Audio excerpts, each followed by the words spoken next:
Hello नमस्कार दोस्तों, स्वागत है आप सभी का आपके कागज़ नगर के लोकल समाचारों में। मैं हूं कौशिक और आप लोग देखना शुरू कर चुके हैं आपका अपना यूट्यूब चैनल लोकल टीवी। बहुत दिनों के बाद न्यूज़ आई है, आज थोड़ा-सा लंबा खींचेगा लेकिन वीडियो को पूरा ज़रूर देखिएगा ताकि आपको सारी बातें, सारी इन्फॉर्मेशन पॉइंट बाय पॉइंट समझ में आए। तो शुरू करते हैं बगैर किसी देरी के सबसे पहली खबर से। आज ये शिव मंदिरों में बहुत ज़्यादा भीड़ थी। कागज़ नगर हो या आसिफाबाद, रेबेना हो या वानखेड़ी, चिंतलमानेपल्ली, हर जगह पे जो है मंदिरों में बहुत भीड़ थी जहाँ शिव मंदिर है। क्यों भीड़ थी आइए देखते हैं इस रिपोर्ट में। वंदे शंभु उमापतिं सुरगुरुं वंदे जगत्कारणं वंदे पन्नगभूषणं मृगधरं वंदे पशूनां पतिं वंदे सूर्यशशंकनयनं वंदे मुकुन्दप्रियं वंदे భక్తజనశ్రయం చ వరదం శివశంకరం. కాపాడేవాడు ఆ శివుడు. ఆ శివుని యొక్క మహత్తరమైన ఈరోజు ఆరుద్ర నక్షత్రము, చతుర్దశి, సోమవారం. ఇలా అరుదైన విశేషం కలిసి రావడం అరుదైనది. సంవత్సరాలు 9 సంవత్సరాలకు ఒకసారి కానివ్వండి ఇటువంటి మహత్తరమైన యోగము వస్తుంది. మహాశైవ వక్ష యోగము పిలవడం జరుగుతుంది.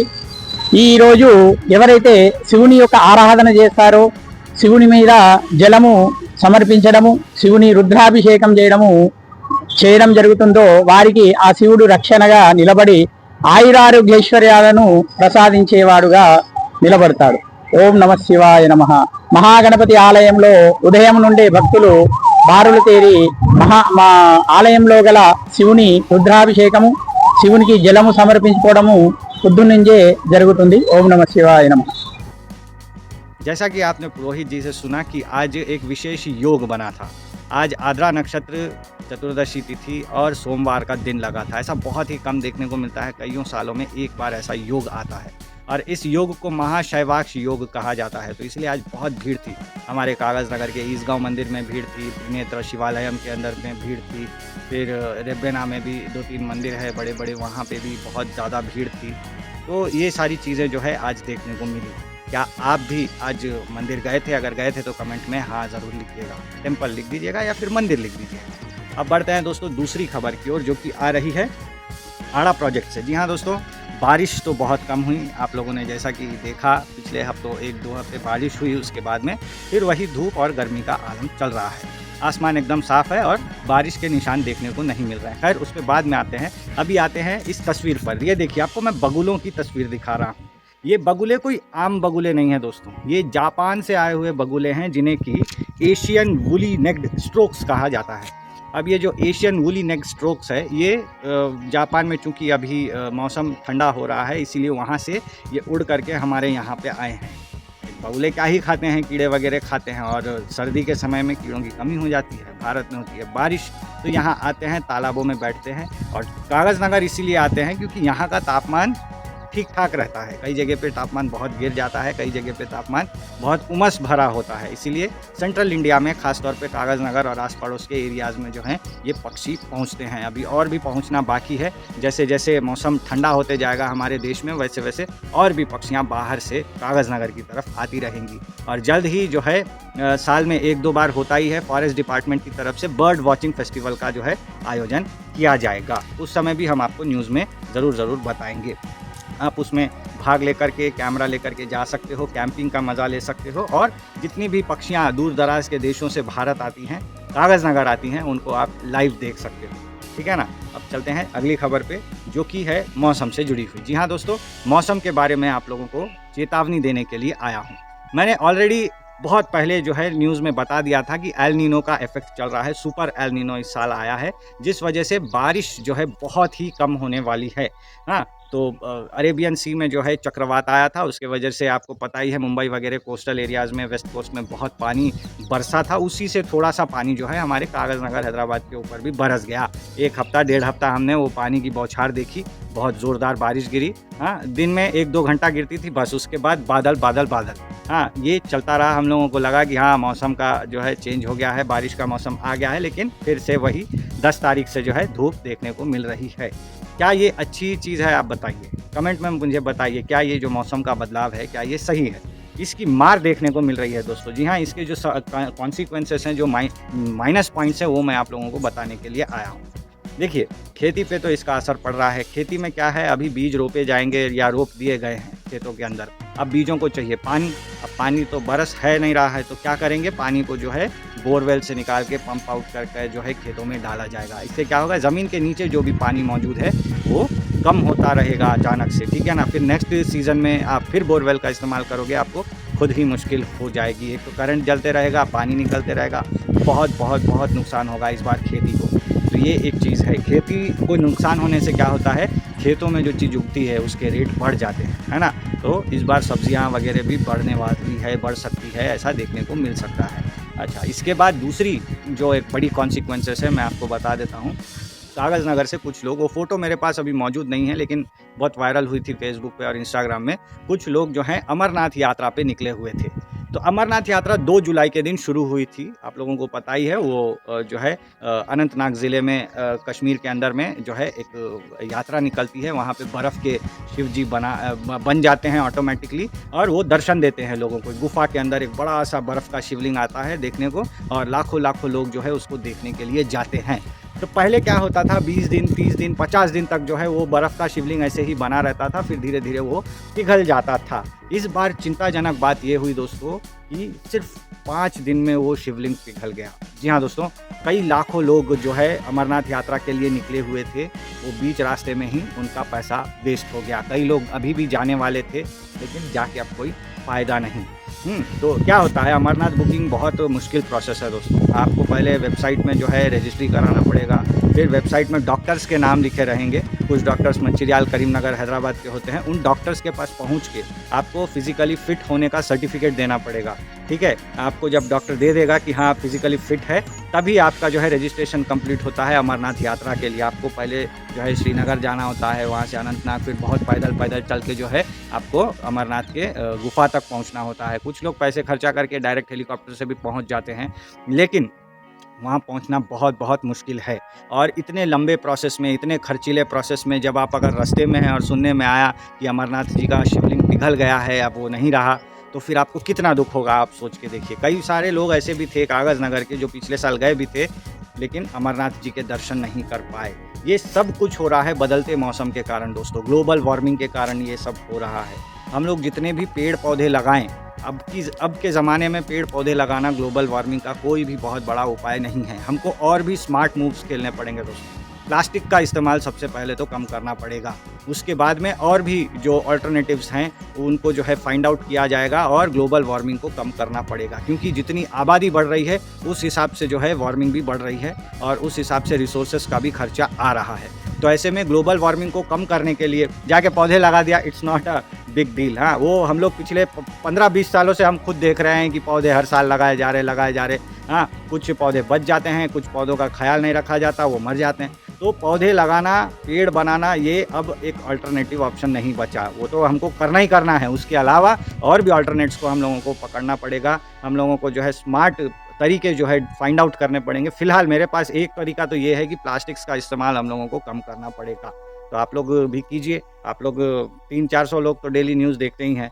आप 300-400 लोग ही अगर कागज़ नगर के प्लास्टिक का इस्तेमाल ना करके एक थैली लेकर के जाओ, थैली में सामान लेकर के आओ। अगर ऐसा आप शुरू किए 300-400 लोग, तो सोचिए कागज़ नगर में कितना बड़ा चेंज आ जाएगा। हमारे यहाँ पे भी ग्लोबल वार्मिंग का आपको जो है एक इफ़ेक्ट दिखाता हूँ आपको।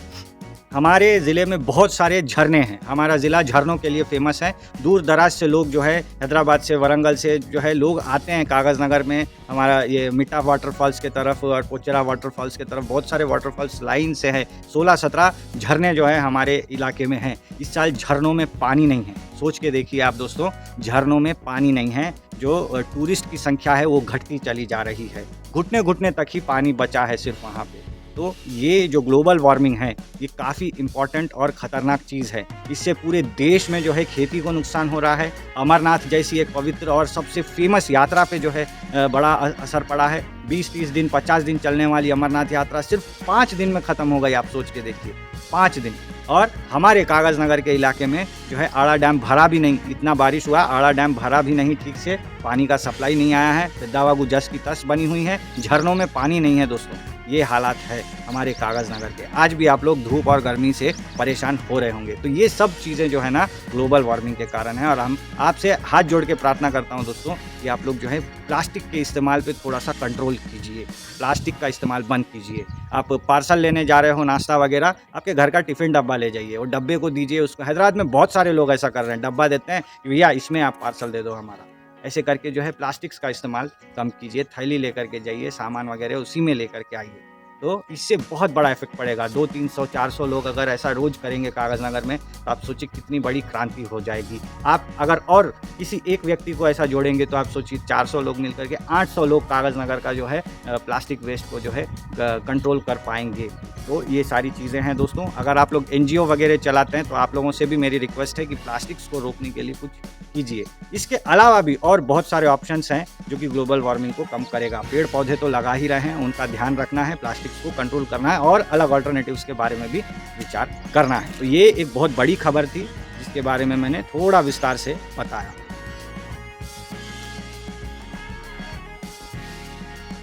अब आते हैं दोस्तों पॉलिटिक्स पर। जी हाँ, पॉलिटिक्स बहुत ज़ोरदार चल रहा है कागज़ नगर में। आप लोगों को याद होगा आज से 2 महीने पहले जो है 3 मिनिस्टर्स एक साथ कागज़ नगर आए थे, और जैसे ही वो आ रहे थे उसके ठीक कुछ दिन पहले, 1 या 2 दिन पहले जो है जितने भी यूनियंस हैं एसपीएम के अंदर, जो यूनियंस थे उनके लीडर लोग, कर्मचारी लोग बैठ गए टेंट लगा के एसपीएम के सामने धरने पर। 10 मांगें थी उन लोगों की। वो 10 मांगों को मैं साइड में रखता हूँ। उसमें जो मुख्य मांगें हैं वो आपको बताता हूँ। एक तो एसपीएम के अंदर में यूनियनों का चुनाव होना चाहिए। दूसरी चीज़ एग्रीमेंट ठीक-ठाक होनी चाहिए, और तीसरी चीज़ जो है कई लोगों को एसपीएम ने नौकरी पे वापस नहीं लिया है, उनको नौकरी पे लेना चाहिए। और चौथी चीज़ जो है कागज़ नगर के लोगों को एसपीएम में नौकरी के लिए जो है मतलब अच्छा फैसिलिटी देना चाहिए। तो ये मुख्य 4 मांगें जो हैं ये धरने पे चल रही हैं, ठीक है ना? तो ये धरने प्रदर्शन पे सब लोग बैठे हुए हैं। कौन-कौन बैठे हुए हैं मैं आपको बताता हूँ। एसपीएम में जो है 2 कम्युनिस्ट यूनियंस है, एक एआईटीयूसी, एक सीआईटीयू। दोनों के लीडर और कर्मचारी बैठे हुए हैं, समर्थक। इसके अलावा कांग्रेस पार्टी की एक ट्रेड यूनियन संस्था है आईएनटीयूसी, उन लोग भी बैठे हुए हैं। इसके अलावा बीआरएस पार्टी में भी 2 फैक्शंस हैं, एक आरएस प्रवीण साहब वाला और एक कोनेरू कोनप्पा साहब वाला। दोनों मिलकर के जो है यहाँ पे लीडर्स बैठ रहे हैं। इसके अलावा जो बीजेपी के साथ में होती है आरएसएस एफिलिएटेड एक संस्था है भारतीय मजदूर संघ, वो भी इस धरने पे जो है शामिल हुई है, रोज़ बैठ ही रहे हैं। इसके अलावा बीएमएस तो है ही है, बीजेपी के तरफ से भी जो है कुछ लोग रोज़ बैठ रहे हैं धरने पे। पाल भाई हरीश बाबू साहब के कुछ लोग, उन लोगों ने अपना अलग एक यूनियन बनाया है और वो भी जो है बैठ रहे हैं। इन सारे यूनियंस ने मिलकर के जो है एक जॉइंट एक्शन कमेटी बना ली है। आज करीब ये धरना चल के 56 दिन कंप्लीट हो चुके हैं, ठीक है ना? अब यहाँ पे क्या हुआ है, सिर्फ इन लोग धरने पे बैठ गए ऐसा नहीं हुआ। ये लोग फिर गए बीएमएस के जो नेता थे कल्लोल भट्टाचार्य, उनके पास। उन्होंने जो है एक ड्राफ्ट तैयार किया है और ये ड्राफ्ट लेबर कमिश्नर को दिया गया है और लेबर मिनिस्टर को भी दिया गया है। ये ड्राफ्ट जो है एक लेटर हेड पे छापा गया, जो कि ये जॉइंट एक्शन कमेटी का था। सारे मेंबर्स, अलग अलग यूनियंस के सारे मेंबर्स जो है इसमें शामिल थे। सबके नाम और हस्ताक्षर के साथ लेटर हेड पे जो है इसे दे दिया गया लेबर मिनिस्टर को और कमिश्नर को। अच्छा, जब ये लेटर देने के लिए लोग हैदराबाद गए, ये जो सारे यूनियन के सेक्रेटरीज थे सब लोग मिलकर के जब हैदराबाद गए, तब वहाँ पे क्या हुआ, वहाँ पे कांग्रेस पार्टी की एक लीडर इन लोगों के टच में आई। इस लीडर का मैं आपको फोटो बताता हूँ। इनका नाम है अदिता स्वप्ना, बी अदिता स्वप्ना। ये मात्र 34 साल की है और कांग्रेस पार्टी में एक बहुत बड़ा पोस्ट है इनके पास में। आप लोगों को पता होगा पॉलिटिकल पार्टीज़ में अलग अलग विंग होती है, यूथ विंग, महिलाओं का एक विंग, एससी वालों का एक विंग, एसटी वालों का एक विंग। तो कांग्रेस पार्टी की जो महिला यूनिट है, महिला कांग्रेस जिसे कहते हैं, तो ये महिला कांग्रेस की ऑल इंडिया नेशनल सेक्रेटरी है, समझ आए ना? तो ये बहुत बड़ा पोस्ट है, राहुल गांधी के साथ में डायरेक्ट जुड़ी हुई हैं, ऐसा इनका क्लेम है। ये जो है इन ट्रेड यूनियंस के कॉन्टैक्ट में आई हैदराबाद में। और जब ये लेटर जो है दिया गया कमिश्नर को, तब ये अदिता जी भी मौजूद रहीं। उन्होंने जो है सबके साथ मिलकर के इस मेमोरेंडम को जो है कमिश्नर को और मिनिस्टर को सौंपा। लेकिन एक मज़े की बात ये बता दूं, मेमोरेंडम में ख़ास तौर पे लिखा है कि एसपीएम मैनेजमेंट और हमारी जो स्टेट की गवर्नमेंट है तेलंगाना की कांग्रेस गवर्नमेंट, ये दोनों काफ़ी अत्याचार कर रहे हैं। अब वही मतलब अपने ही पार्टी को गरियाते हुए, अपने ही दल को जो है अगेंस्ट में जाते हुए, अपने ही दल के ये क्या कर रही हैं, अपने ही बारे में जो बुरा लिखा हुआ मेमोरेंडम है वो मंत्री साहब को दे रही थी। तो जो भी हो, उसके बाद ये खाली नहीं बैठी, ये कागज़ नगर आई आदिता। कागज़ नगर आई, आने के बाद में ओल्ड कॉलोनी गई। ओल्ड कॉलोनी में एसपीएम के जितने भी लेबर्स हैं, वर्कर्स हैं, सबके घरों में जा कर के महिलाओं से मिली, क्योंकि महिला कांग्रेस की सेक्रेटरी है ना। फ़ोटो शूट हुआ, वीडियो हुआ, सब कुछ हुआ। उसके बाद में जितने भी लोग धरने पे बैठे हुए हैं, उन लोगों को इन्होंने जो है, गणपुरम मुरलीधर आपको शायद याद होंगे, बीजेपी में थे एक टाइम पे, फिर सुप्रभात स्कूल चलाने लग गए। इनका घर फातिमा के पीछे श्रीनगर कॉलोनी में है, तो वहाँ पे ये रुकी, गणपुरम मुरलीधर जी के घर पे, और वहाँ पे सारे यूनियन वालों को इन्होंने बुला करके जो है मीटिंग ली। मीटिंग में कुछ नहीं हुआ, जस्ट उन्होंने पूछताछ की कि एक्चुअल क्या क्या प्रॉब्लम्स हैं। अब इन सारी चीज़ों को गैदर करके, इन फोटो शूट्स के बाद में आदिता कागज़ नगर में क्या करेगी या कांग्रेस पार्टी में क्या करेगी, ये देखने वाली बात रहेगी। खैर, हर लीडर आता है और ये जो टेंट में धरना चल रहा है, इनके ऊपर हाथ सेक के चला जाता है। अभी अगली बारी आपको बता दूं, प्रोफेसर कोदंडराम की है ये तस्वीर। देखिए, ये तेलंगाना के बहुत फेमस मतलब उद्यमकारी हैं।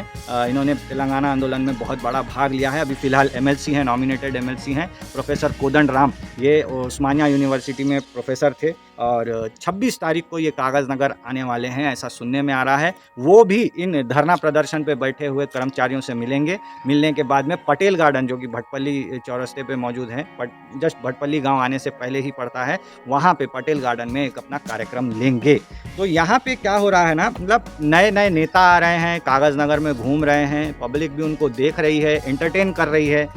पब्लिक का क्या मन उब गया पुराने नेताओं से, आरएस प्रवीण कुमार से, पालवाई हरीश बाबू साहब से, क्या कोनेरू कोनप्पा साहब से मन भर गया पॉलिटिक्स। अभी कुछ दिन पहले कविता आई थी, तब क्या हुआ था, जब कल्वाकुंतला कविता आई थी कागज़ नगर में, तब भी जो है समैया साहब के जो है लड़का और उनकी वाइफ, ये लोग जो है उनके साथ दिखाई दिए। समझ रहे हैं ना। तो ये सारी चीज़ें जो है एक नए पॉलिटिक्स की यहाँ पे लाने की कोशिश ये सब चल रही है कागज़ नगर में। तो ये भी एक खबर थी। आपका इसके बारे में क्या मानना है, कमेंट में हमें ज़रूर बताइएगा। अब आते हैं दोस्तों 5वीं खबर पे, जो कि है सब कलेक्टर साहिबा से जुड़ी हुई। आप लोगों को याद होगा, हमारे कागज़ नगर में पोस्टेड थी सब कलेक्टर श्रद्धा शुक्ला जी। कुछ दिनों पहले ही उनका शादी हुआ था और अब वो ट्रांसफ़र लेकर के कागज़ नगर से जा रही हैं। श्रद्धा शुक्ला जी एक बहुत ही इंस्पायरिंग पर्सन है दोस्तों, कागज़ नगर के युवाओं के लिए ख़ास तौर पे। वो रायपुर की रहने वाली हैं। रायपुर में रह कर के उन्होंने जो है एक बार कलेक्टर मतलब आईएएस ऑफिसर के लिए यूपीएससी का जो एग्ज़ाम होता है वो दिया, फेल हो गया, मतलब ठीक ठाक रैंक नहीं आया, उसमें सिलेक्शन नहीं हो पाया।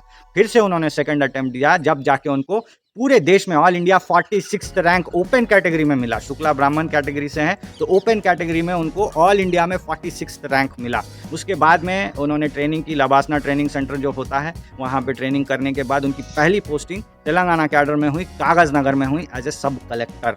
वैसे तो कलेक्टर 2 ही होते हैं, एक कलेक्टर होते हैं, उसके साथ में 2 एडिशनल कलेक्टर लगाए जाते हैं। कभी कभी क्या होता है, किसी ट्रेनिंग देने के लिए किसी कलेक्टर को जो है, छोटे नए अपॉइंट हुए कलेक्टर को एक छोटा सा एरिया दे दिया जाता है। जैसे हमारा रेवेन्यू डिविजनल एरिया है कागज़ नगर का, तो कागज़ नगर रेवेन्यू डिवीजन के लिए जो है एक सब कलेक्टर को यहाँ पे अपॉइंट कर दिया गया, श्रद्धा शुक्ला जी को। उन्होंने यहाँ पे सर्विस दी अपनी, और कुछ दिनों पहले ही उनकी शादी जो है एक और आईएएस ऑफिसर से हुई। बेसिकली आईएएस ऑफिसर लोग आईएएस ऑफिसर से ही शादी करते हैं, ऐसा देखने को मिलता है।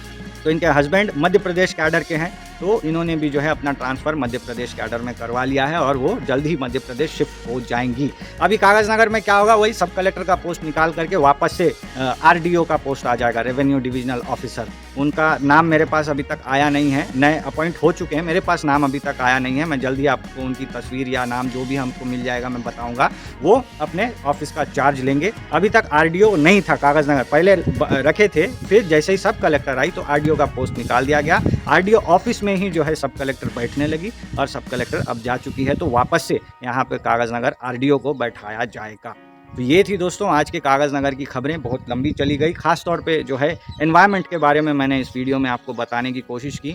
मिलूंगा अगली खबरों के वीडियो में, तब तक अपना ध्यान ज़रूर रखिएगा। और हाँ, अगली न्यूज़ में जो है मैं आपको एक चीज़ बताना चाहूँगा, वो ये है कि साइबर अपराध कैसे क्या चल रहे हैं, लोगों को फ़ोन से कैसे धोखा दिया जा रहा है। लाखों रुपए जो है हमारे कागज़ नगर और हमारे ज़िले आदिलाबाद से, आसिफाबाद से उड़ जा रहे हैं फ़ोन से। इसके बारे में मैं 2 केसेस आपको अगली एपिसोड में बताऊंगा, तो बने रहिए अपने लोकल टीवी के साथ। तब तक अपना ध्यान रखिए। नमस्कार।